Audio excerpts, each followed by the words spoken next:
It's really good to be here. I love this. This is a clubhouse. Is that what this is? This is absolutely phenomenal. A group of alcoholics this size and a place like this. I'm really enjoying myself in North Carolina, and I want to thank everybody for being so welcoming to me when I came down here. The last couple of weeks we did like a little bit of an intro. We talked about a few things. Doctor's opinion last week. This week, what I'd like to do is talk a little bit about Bill's story. Now, just to qualify a little bit about my knowledge of Bill Wilson. I became very, very interested in Alcoholics Anonymous history, and especially the co-founders and the early groups and what was going on in the first, say, decade of the formation of Alcoholics Anonymous. It was very, very interesting for me. I truly believed that my life had been saved because of AA, the fellowship, and the recovery principles. I really believed that. So it interested me to see where this came from. And I paid attention for several years at least. I paid real strict attention to some of the historical studies that were going on. There's been a number of books written about Bill Wilson. There's probably at least half a dozen that are easily available. And I've read all those. There's some conference-approved history that I've certainly read, and then there's some non-conference-approved history that's out there. And I find the non-conference approved history very, very interesting. The more you compare the two, the conference approved from the non-conference approved, the more you see that they're telling you the good stuff in the conference approved literature, and there's some dark sides of AA history too. And I, for one, have no problem with our co-founders not being saints. It actually makes me feel a little bit more comfortable being in Alcoholics Anonymous to know that some of the earlier founders of Alcoholics Anonymous had feet of clay, because I don't know about anybody else. I was talking about this with somebody before the meeting. I didn't come in here to be perfect, and I don't even know that I like perfect people. Think about it. Do you know anybody that's perfect? You don't even want to be around somebody like. Sometimes it's our imperfections that make us lovable, and certainly I think that's the way it is with my perception of the earlier, the founders of Alcoholics Anonymous. Now, Bill Wilson. Basically, Bill Wilson's story was that he was a World War I vet. He came back from World War I. He moved to New York City. And, he went to law school. He was going to be a lawyer, but this is very alcoholic. He gets right to the last exam and stops and decides, the law's not for me. Is there anybody else in here relate to, changing your mind, right? I went to school for 4 years, but, that last week, that's so perfectly alcoholic, to change his mind like that. And, he was meeting people from Wall Street. I spent the first 20 years of my sobriety less than an hour away from Manhattan. I've sponsored a lot of people who were money managers in New York City, and I understand the mentality and the climate pretty well from being that close to it. There are good times in the financial industries, and there are bad times in the financial industries. We're going through a bad time right now. I'd say a third of the money managers in Manhattan have been laid off, downsized, pushed out, and it's a down time. But during up times, idiots can make a fortune. You know what I mean? You can be dumb as a bag of hammers, and you can make $1 million, during the good times. And Bill kind of landed in Manhattan during one of the good times. There was money moving around, and he got caught up in this, and he loved to do a lot of his business in the bars. Does that ring a bell with anybody? I don't know about you, but I got a lot of business stuff not really done, but thought about in the bar. I started a lot of businesses, sitting on the bar stool that I never started. I came up with a lot of great ideas on the bar stool that I never implemented. That's kind of the way it was with Bill. But he came up with a couple of ways to part you with your money. And one of them was that he would tell you about really good stock deals. And if you were to give him the money, he would invest it for you, pretty much guaranteeing you're going to make a lot of money, and he'll take a percentage of what you make. He was a stock speculator. And during good times, 9 stocks out of 10 were going up in value, so he was making some decent money. Now, that's okay during a good time. But his drinking was catching up with him. I'll read a little bit out of the story, the things that I relate to. There's a Bill's story exercise that I'd like to share with everybody tonight. One of my spiritual advisors had me do this, and I got a lot of value out of it. The first 8 pages of Bill's story is basically, what it was like, what his drinking was like. So what you do is you highlight anything in the first 8 pages that you relate to as far as drinking, thinking, or behavior. This is a Bill story exercise. And it's a way of identifying a little bit with Bill. When I first read Bill's story, I read it in a treatment center. And the first thing I thought was, what a loser. You know what I mean? Like the guy's wife is working. It doesn't even look like he's back to work yet. I was reading this with, very prejudiced eyes. I didn't know how to read this story. What Bill's story really is, and one of the reasons why I think it's in the beginning of the book is, it's a beautiful example of a 12-step call in print. It talks about what it's like, what happened, and what it's like today in a very well-balanced way. And it's a beautiful example of what they would do when they would do 12-step calls at the hospitals and stuff. They would tell their story in much the same way that Bill's story is laid out. So anyway, you highlight anything that you personally relate to from your own experience, drinking, thinking, behavior, in the first 8 pages. The second 8 pages, you look at what Bill did to recover. It's pretty specific, like what he did to recover. And you highlight anything that you have resistance to. This is a good first step exercise. It's a good identification exercise. But anyway, I'm going to read just bits and pieces from this. This is on page 3. My drinking assumed more serious proportions, continuing all day and almost every night. The complaints of my friends terminated in a row, and I became a lone wolf. There were many unhappy scenes in our sumptuous apartment. There had been no real infidelity for loyalty to my wife, helped at times by extreme drunkenness, kept me out of those scrapes. Most of the stuff in this book is true. Most of the statements that Bill makes are accurate. I have an issue with this one. I think maybe extreme drunkenness kept him out of some scrapes. When he got sober, it was a whole different ball game, unfortunately.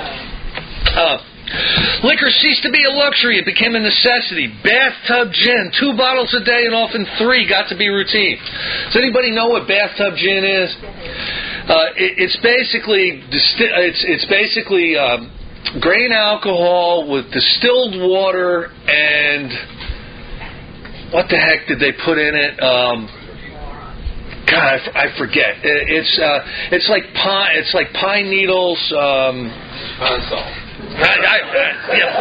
Pine Sol. Anyway, it's god awful stuff. It'll take the tar off the bumpers of your car. That stuff, but this is during Prohibition and stuff, and you could get alcohol. You could get straight alcohol for different purposes. It's just kind of tough to drink the straight alcohol, so he'd make the bathtub gin. Sometimes a small deal would net me a few $100s, and I would pay my bills at the bars and the delicatessens. This went on endlessly, and I began to waken very early in the morning, shaking violently. A tumbler full of gin, followed by half a dozen bottles of beer, would be required if I was to eat any breakfast. Now, again, in this book, you hear about very low-bottom alcoholics. Bill was a real low-bottom alcoholic. And most of the first 100 were really low-bottom alcoholics. And low-bottom alcoholic, what I mean by that is they went down the scale really far. They'd lost practically all power, choice, and control over the drink, and they were really physically addicted. And they would get so drunk that they would go into withdrawals. Only about 15% of alcoholics experience delirium tremens, like Bill experienced. Only about 15% get that bad, because there is a progression in alcoholism. Most of these first 100 were people who had experienced the delirium tremens, because he was pulling them out of hospitals, and they were in the hospitals to detox. So, another warning. If you're an alcoholic that's gotten to the point where you experience this really violent withdrawal, the delirium tremens, understand that you need to be medically detoxed, because 15% of the people that experience DTs die from them. So you don't want to be one of those statistics. Now, it talks about things that get worse. Things that get worse and worse and worse. I don't know that I was as low bottom an alcoholic as Bill. Now, I needed to be medically detoxed, but that was relatively late. That was in the last several years of my drinking. I think Bill went through about 10 years of drinking where he was experiencing the DTs.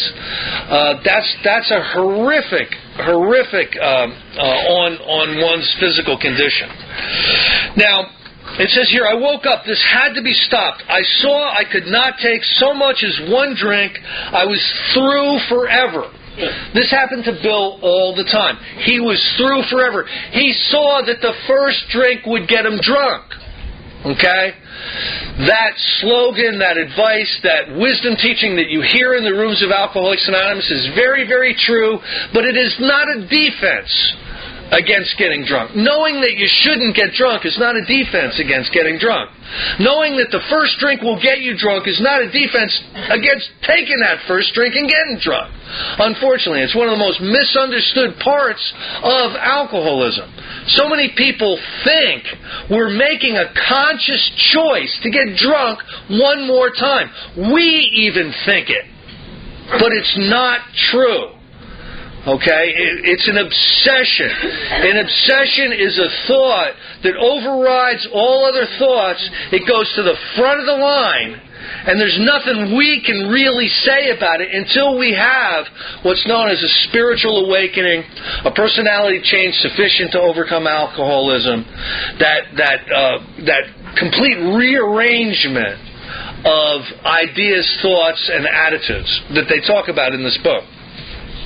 So Bill is learning this hard lesson on step one.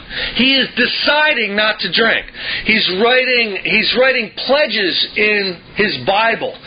He's pledging to his wonderful wife Lois. Lois, I swear on my soul, I will never do this again. I'm finished for good.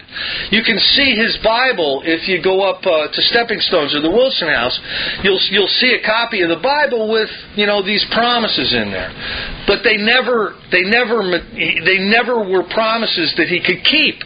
He couldn't keep them because he didn't have the power, the choice, or control over whether he put alcohol back in his body again, because he was in a place called powerless. And he's learning this lesson in his story here. Shortly afterward, I came home drunk. There had been no fight. Where had been my high resolve? I simply didn't know. It hadn't even come to mind. Someone had pushed a drink my way and I had taken it. Was I crazy? I began to wonder, for such an appalling lack of perspective seemed near being just that. I've listened to a lot of Bill Wilson tapes. In his tapes, he tells his story. It was called The Bedtime Story. Everybody joked about Bill. Whenever Bill would show up at an AA meeting that he normally didn't go to, everybody would go, Bill, tell the bedtime story. And they all wanted him to tell the story of the foundation of AA and meeting Ebby and, the whole thing. And it was called The Bedtime Story because toward the end of Bill's life, it would take him about 2.5 hours to tell it, and everybody'd be asleep by the end. Listen, every word out of his mouth was phenomenal, but he talked like this. Well, my name is Bill, and he just would put you to sleep.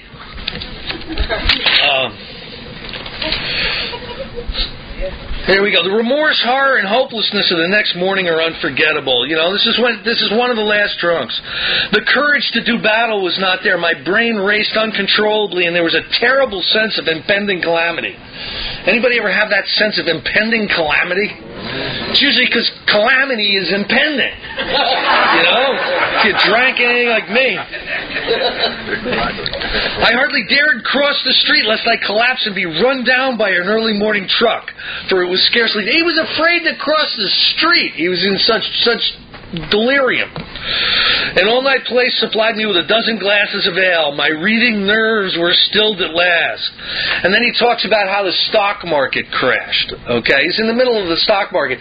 Now, he went from maybe putting a deal together that would net him a couple of $100 every few months to nothing. Literally the last several years, his wife worked at a department store making maybe $10 a week or whatever you made back then, and that kind of kept them going.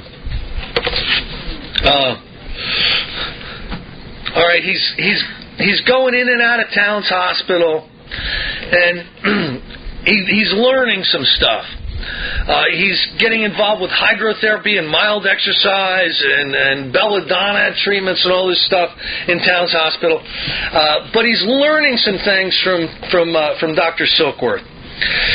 And here he says, it relieved me somewhat to learn that in alcoholics, the will is amazingly weakened when it comes to combating liquor, though it often remains strong in other respects. This again This is the thing that so many people misunderstand. People in Alcoholics Anonymous misunderstand it. Especially in the treatment industry. For addiction treatment, they misunderstand it. Counselors that counsel you for alcoholism misunderstand it. Certainly our families and neighbors and everybody misunderstand it. They don't understand that that this is a lack of power, choice, and control. It's very, very difficult to understand powerlessness unless you have experienced it. If you've personally experienced it, you know what I'm talking about. If you haven't, you don't. And a lot of times in AA, there are people who've experienced this desperate hopelessness. I absolutely want to stop drinking. I'll do anything to stop drinking. I'll sign myself into treatment. I'll take the pledge. I'll go back to the AA group. I'll do whatever I need to do. I absolutely want to separate from booze. And you find you can't. Once you've experienced that, you know what powerless means. There are people who treat us for alcoholism. There are people who counsel us for alcoholism. There are sponsors who sponsor us in AA who don't understand powerlessness experientially. And they expect you to just toe the line. How could you have drank on me? You know what I mean?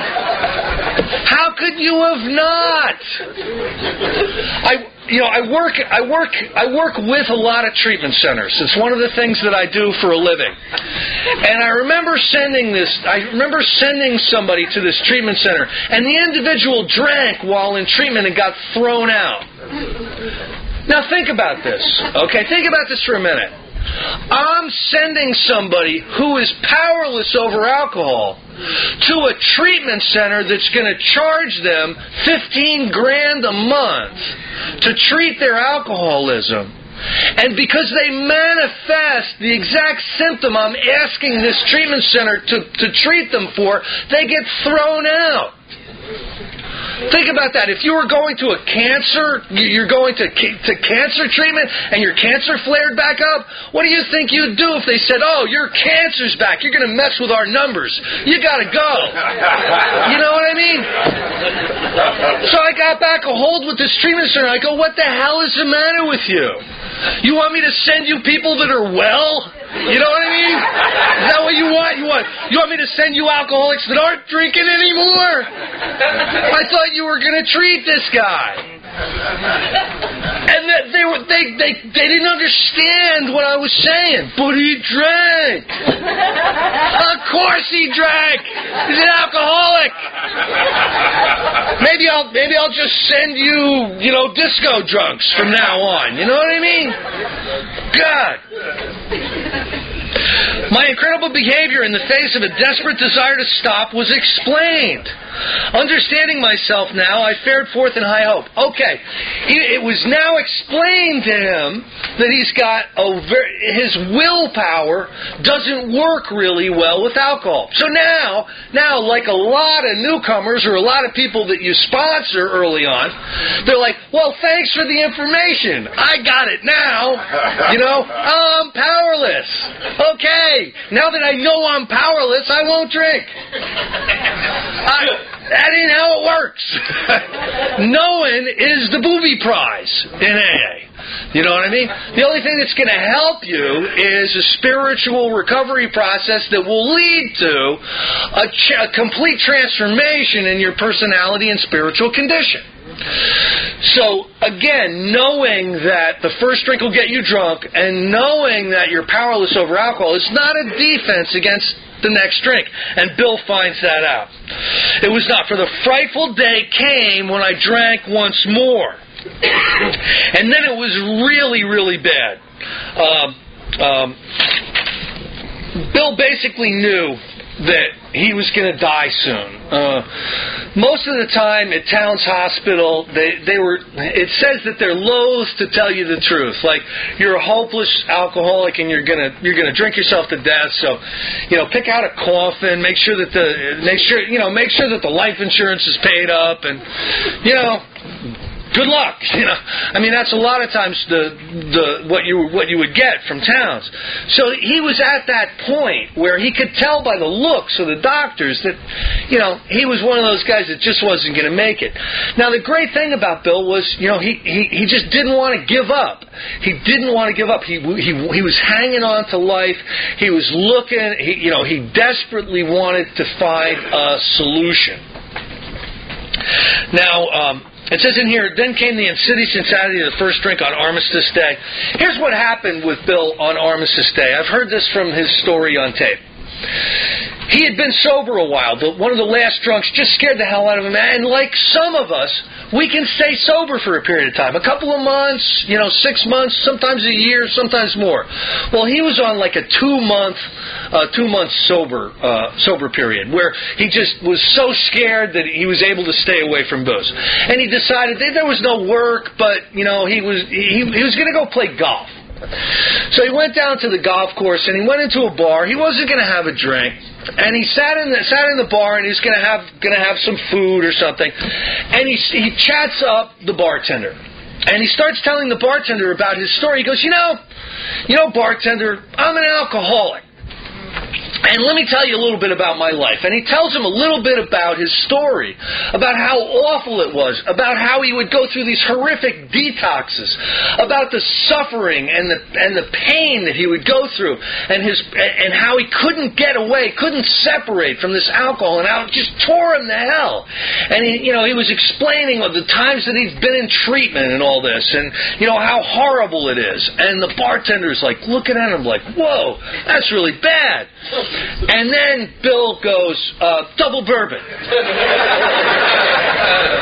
And the bartender looked at him like, are you crazy? After what you just told me, you're going to put alcohol back in your body? And Bill goes, yeah, I guess I'm crazy. Make that a triple. And he started drinking. Now think about that. He was very, very aware of what alcohol did to him. He kept his memory green. He was sharing his story with a bartender about how awful it was. And at the end of that story, he ordered a triple bourbon. Now, if that isn't an example of powerlessness, I don't know what is. If we can't make a decision to stay away from booze and have that mean anything, that's what a hopeless alcoholic is. And that's where Bill Wilson was at this point in time. Now, that's the first 8 pages. Near the end of that bleak November, I sat drinking in my kitchen with a certain satisfaction. I reflected that there was enough gin concealed about the house to carry me through that night and the next day. My wife was at work. I wondered whether I dared hide a full bottle of gin near the head of the bed. I would need it before daylight. This guy had to drink pretty much round the clock because he would go into withdrawals. All of a sudden the telephone rang, and it's Ebby Thatcher. Ebby was exposed to the Oxford Group through Roland Hazard and this guy Shep Cornell. He had a choice of going to jail or going with the Oxford Groupers. So he said, I'll go with the Oxford Groupers. And I talked a little bit about the Oxford Group over the last couple of weeks. They were an evangelical Christian organization where they got you really busy. They were strong fellowship. They dragged you in, and every single night they had something for you to do. And there was a lot of spiritual activity. There was a lot of personal work that you did with other Oxford Group members that brought about spiritual growth. And if you participated in this at a certain level, what it did was it apparently offered you protection from the first drink. It changed you in such a fundamental way that you now had access to the power, the choice, and the control that you didn't have if you didn't participate in the Oxford Group. So all of a sudden, Ebby Thatcher shows up. Bill and Ebby had been drinking buddies. He basically sits down and he does a 12-step number on Bill. Now Bill is drinking. He's not really happy about this religious thing, because Ebby basically says to him, "Bill, I got religion." I don't know about anybody else, but that wasn't my favorite 3 words. When I was drinking, if somebody came by, I've got religion. Well, I've got the door for you. You know what I mean? It's basically what I would say. But anyway, they were old buddies. So Bill let him rant on. But he started to glimpse a little bit of the freedom, a little bit of the spiritual condition of his buddy. Hey, Ebby was a worse drunk than Bill was at certain periods of time. And Bill is looking at this guy. And you know how when the lights are on with somebody, like if you sponsor, you'll get somebody through a fifth step, or they'll go out and they'll do a whole bunch of amends, and all of a sudden the light's on. There's somebody home upstairs for the first time in a very long time. Well, that's what Bill was. Bill was looking at Ebby and he's saying, this guy's different, man. This guy's healed. There's something really going on. He's got self-confidence. He looks really healthy. There's no manifestation of fear or uncomfortability in this guy. And that caught his attention.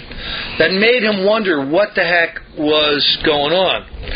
Now Bill drank again, but Ebby had kind of placed himself into Bill's life. Remember this as Alcoholics Anonymous members. In the early days, they went after people who they saw needed this. One of the things that you hear in AA a lot that gets misunderstood is it's a program of attraction, not promotion. It's not a program of attraction, not promotion. Our public relations policy is attraction, not promotion. We are very much about promotion. Okay, we're supposed to be out there promoting the hell out of this thing. We're supposed to be going to the detoxes, the treatment centers, the rehabs, the insane asylums, the prisons. We're supposed to be promoting this like crazy. Our public relations policy is attraction, not promotion. So anyway, what happens was he came to pass along his experience if I cared to have it. I was shocked but interested. Certainly I was interested. I had to be, for I was hopeless. He talks about, I had always believed in a power greater than myself. I had often pondered these things. I was not an atheist. Okay, but what he didn't believe is he was agnostic. Now, I believe what the difference between an atheist and agnostic, this is my own personal opinion. An atheist is somebody that absolutely denies the existence of God. This is science. This is all a cosmic accident. There's no God. That's an atheist. An agnostic is somebody that doesn't know for sure. They can believe very much in a God. They just don't have the knowledge to be able to say absolutely for sure anything. And that's really what an agnostic is. Ag meaning no, gnosis meaning knowledge, agnostic. Now, Bill was an agnostic. He had spiritual experiences before. He had one in the Winchester Cathedral one time while he was over in Europe during the war. He had those feelings. I think we've all had those feelings. It's a feeling of connection with the world at a deep level. It's a spiritual experience, and he had those, and I think we've all had those. I had some of them when I was doing LSD. I don't know about anybody else, but just being right with the world, and wow! Does anybody remember wow?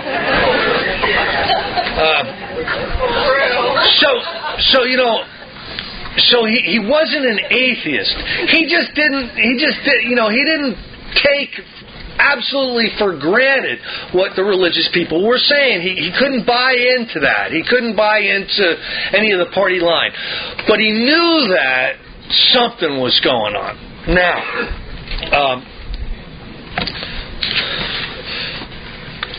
my friend sat before me and he made the point-blank declaration that God had done for him what he could not do for himself. His human will had failed. Doctors had pronounced him incurable. Society was about to lock him up.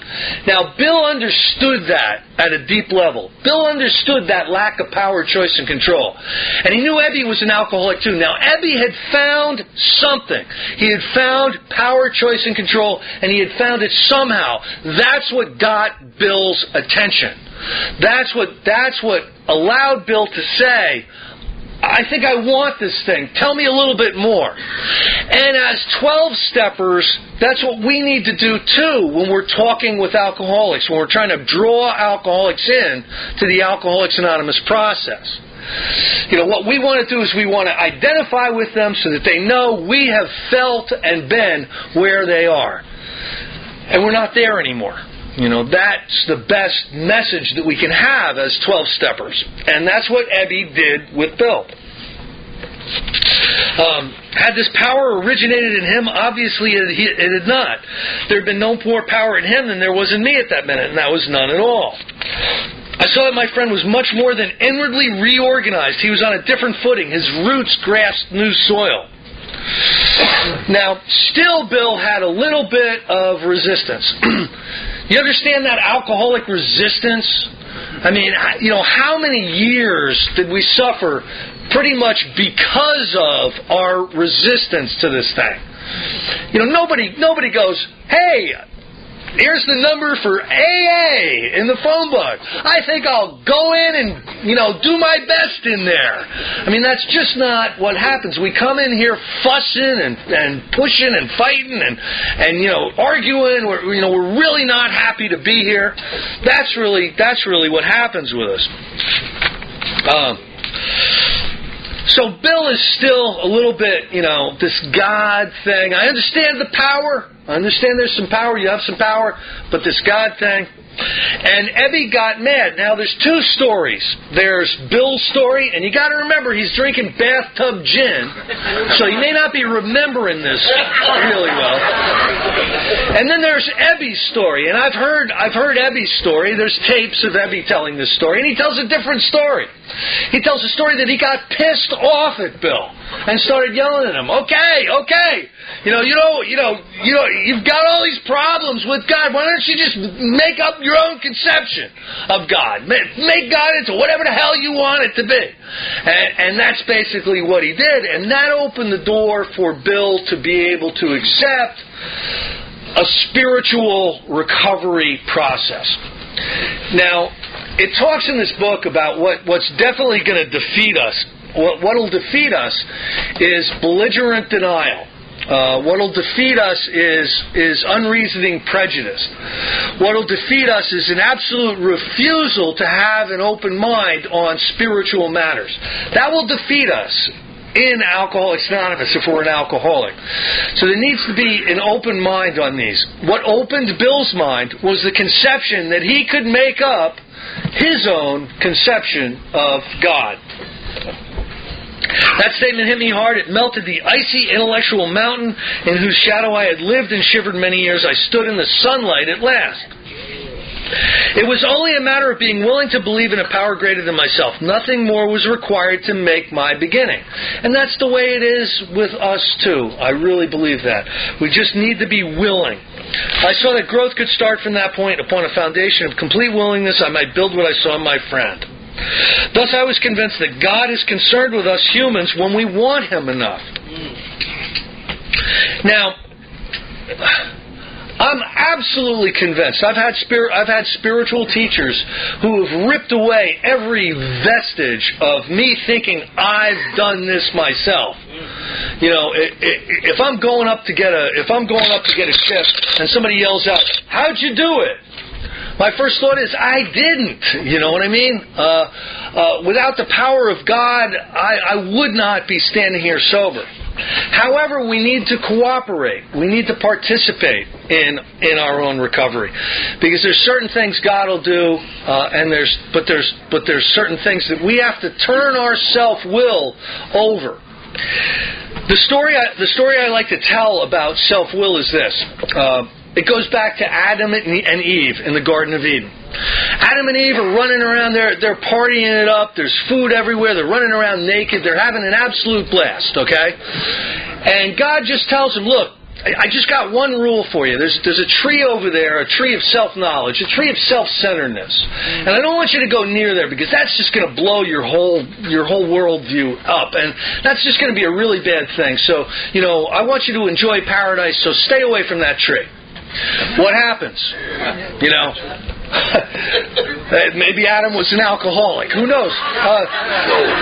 Wow, if God doesn't want me to have that, it's got to be really good, So they eat of the apple. They both eat of the apple. Now God shows back up in the garden and sees them, and they've covered themselves with fig leaves. They've got all kinds. Now they've got self-centered fear, and they have anxiety, and they're like all shy and uncomfortable. And God figures it out. He goes, You ate of the tree, didn't you? I told you not to do that. Now, God loved them so much that He said, okay, if you want self-will that much, you can have it. You've shown yourself to want to be self-centered and to have self-will. That's fine. You can have that. But you can't stay in Eden. You can't stay in paradise. You got to go east of Eden to the land of Nod. Anybody in here ever been to the land of Nod? You know what I'm talking about? Yeah, you can do whatever you want in the land of Nod, but it gets pretty bleak after a while. Okay, you start drooling on yourself, and you start calling people on the phone drunk, and you start piling up the DUIs and being misunderstood by everybody. That's the land of Nod. Now, here's the thing about Alcoholics Anonymous. We can get back into paradise. We just have to come back and turn our self-will in at the door. And we need to now have a will to align ourselves with what God would have us be and what God would have us do. And we can get back into paradise. I think recovery is paradise. It's shown itself to be that for me. Now, but this doesn't come easy. We are a tough crowd. You know, we got some resistance. You ever work with like newcomers? You know, I was working with one. You know, really trying. Hey, if you do this, there'll be a good outcome. If you do this, there'll be a good outcome. If you do this, there'll be a good outcome. Well, you know, I think I'll hook up with a chick and go across country. All right.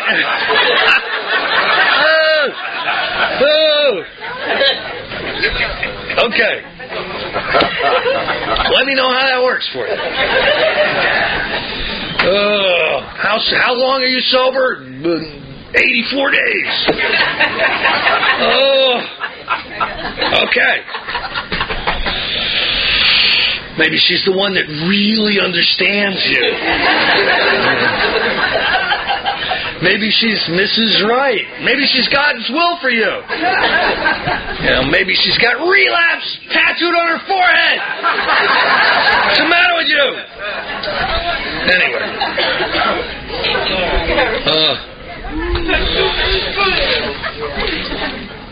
Okay, here is a great thing. This is page 13.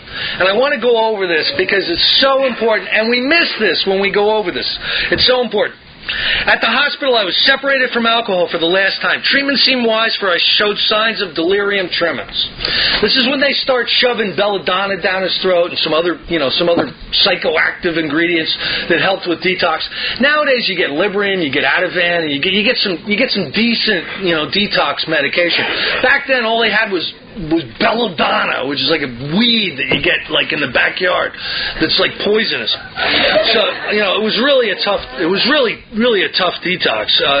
Basically, the belladonna was given to you so that you would vomit continuously. They thought, well, if he vomits continuously, he'll get rid of all that poison in it.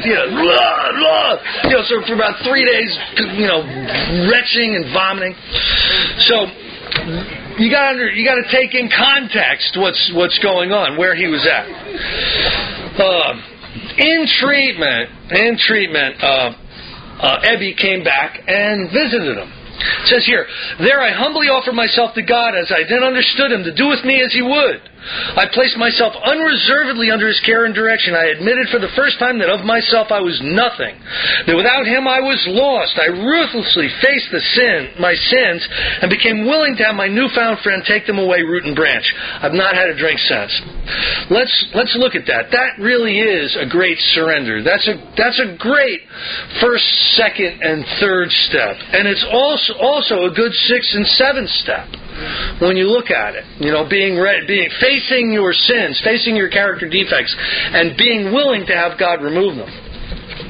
My schoolmate visited me. Ebby Thatcher shows up, and I fully acquainted him with my problems and deficiencies. This is a 5th step. This is a confessional, the Oxford Group confessional process.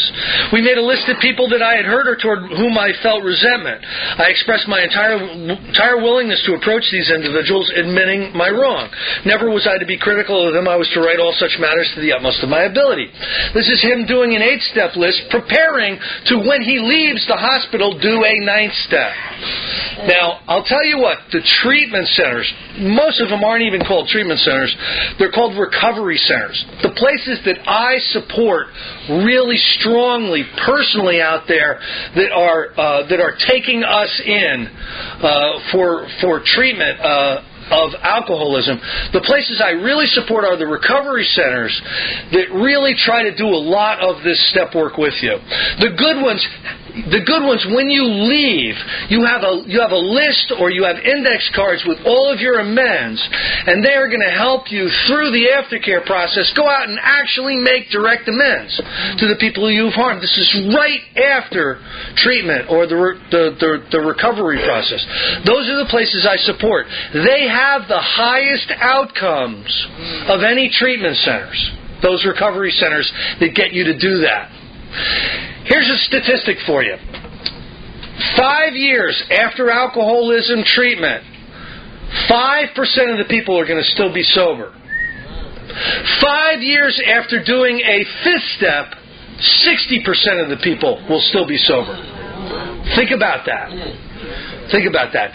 So I support the people who help you through this process. A lot of times, we need some counseling, we need some therapy, we need to have a little bit of our head shrunk. Sure, we need to deal with our issues, we need to deal with some issues. But the thing that offers us protection from the next drink is the spiritual awakening. The spiritual awakening. We have to work for that. It can't be taught to us. We can't pick it up in a lecture. What we need to do is we need to work for it. And this is what Bill is doing and preparing to do on his detox bed in the hospital. Think about that. He's gone through the first 8 steps and he isn't even out of his detox bed.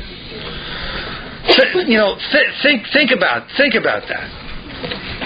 I was to test my thinking by the new God consciousness within. This is great 10th and 11th step stuff. Common sense would thus become uncommon sense. I was to sit quietly when in doubt, asking only for direction and strength to meet my problems as he would have me. You know how newcomers have problems and issues? I mean, it's like constant drama. Sometimes as a sponsor, you feel like a drama coach. Because you get a phone call. Oh, I blew my life up this way today. You know what I mean? Well, when you're agitated, when you're doubtful, when you don't know which way you should go, you don't just do something, you stand there. Okay? It's the opposite of what we're programmed to do. Don't just do something, stand there. Pause when agitated or doubtful. Ask for the direction and strength to meet your problems as God would have you meet them. These are really extraordinarily powerful exercises for us to use, for us to teach our sponsees, our proteges, our prospects how to use them. One of the things that I see in Alcoholics Anonymous today that I think is very hurtful is there are groups that demand group loyalty and sponsors that demand sponsor authority. So the sponsor is absolutely in charge of every single thing in your life. Whether you go back to college, who you date, who you marry, what kind of car you drive, when you buy a car. I mean, they're involved in the minutia of your life. That's not what this book is pointing us toward. This book is pointing us toward having direction from God, not from human power, from divine power. This is not a self-help program. This is a divine help program. It's much bigger than so many of us give it credit for. Never was I to pray for myself except as my request bore on my usefulness to others. Then only might I expect to receive, but that would be in great measure. My friend promised that when these things were done, I would enter upon a new relationship with my Creator, that I would have the elements of a way of living which answered all my problems. Okay, let's look at that sentence. Ebby told him that when these things were done, when these steps were done, he would enter upon a new relationship with his Creator and that he would have a way of living that answered all of his problems, not just his alcohol problem. That's an incredible promise. That's really talking about some serious power. And, so often we settle for relief instead of the freedom and the power that's available in this program. What has happened in Alcoholics Anonymous is in a lot of areas, I'm not talking about here, this is a pocket of enthusiasm. This is choir practice, I understand that.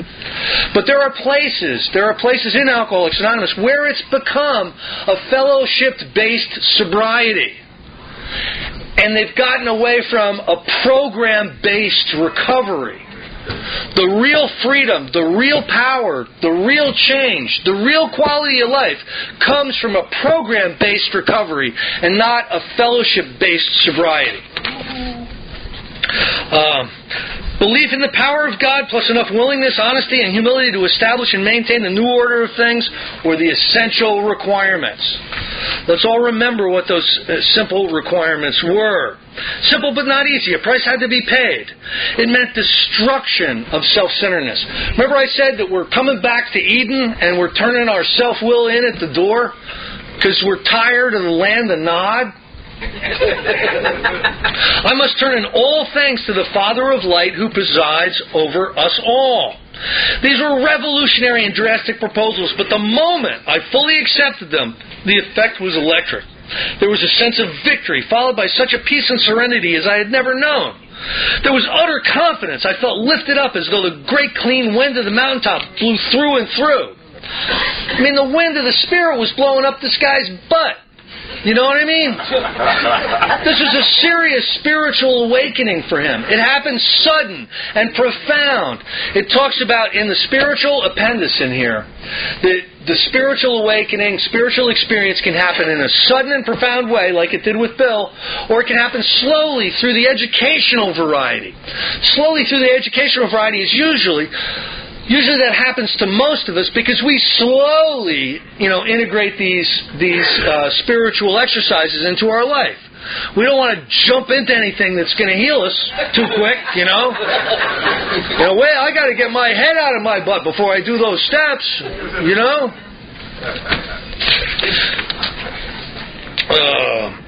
My friend emphasized the absolute necessity of demonstrating these principles in all my affairs. Particularly was it imperative to work with others as he had worked with me.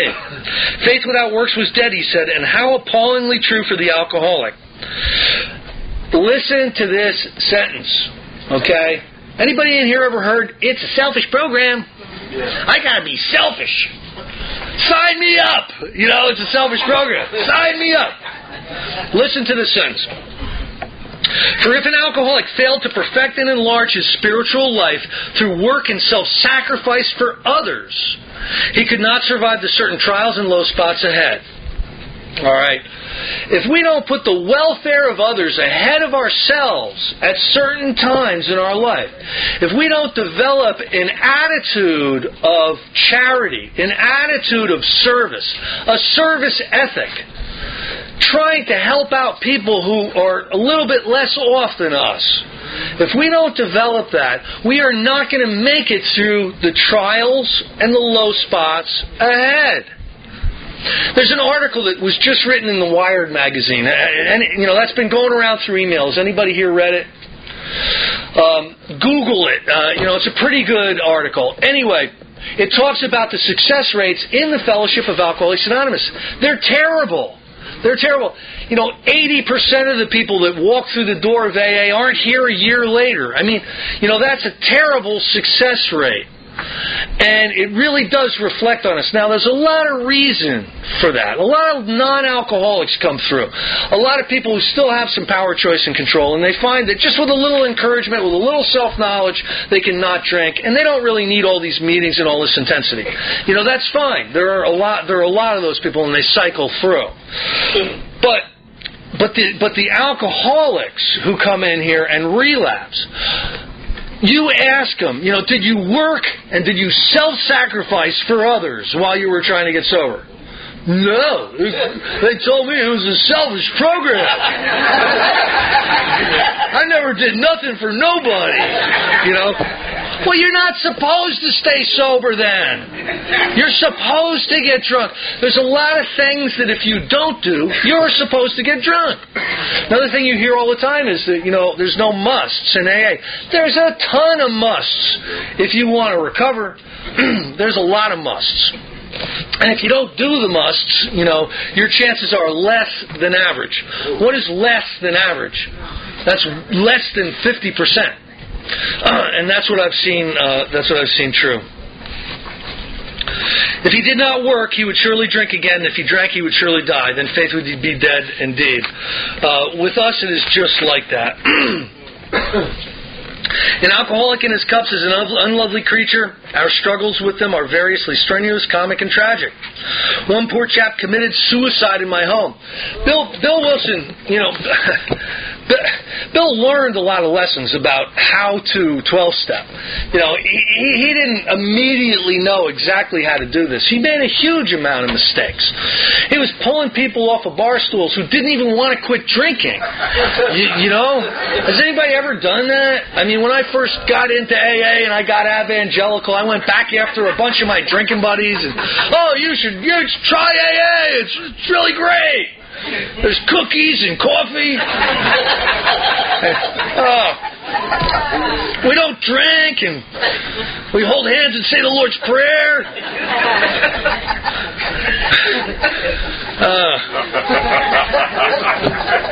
A lunacy commission was appointed. Anyway, Bill got busy. He dedicated his entire life to this. Lois was working at the department store. She was making the money, so he was running around, hooking up with drunks and doing 12-step work. He was a 12-step working fool, and then he meets up with Dr. Bob, who also became a 12-step working fool.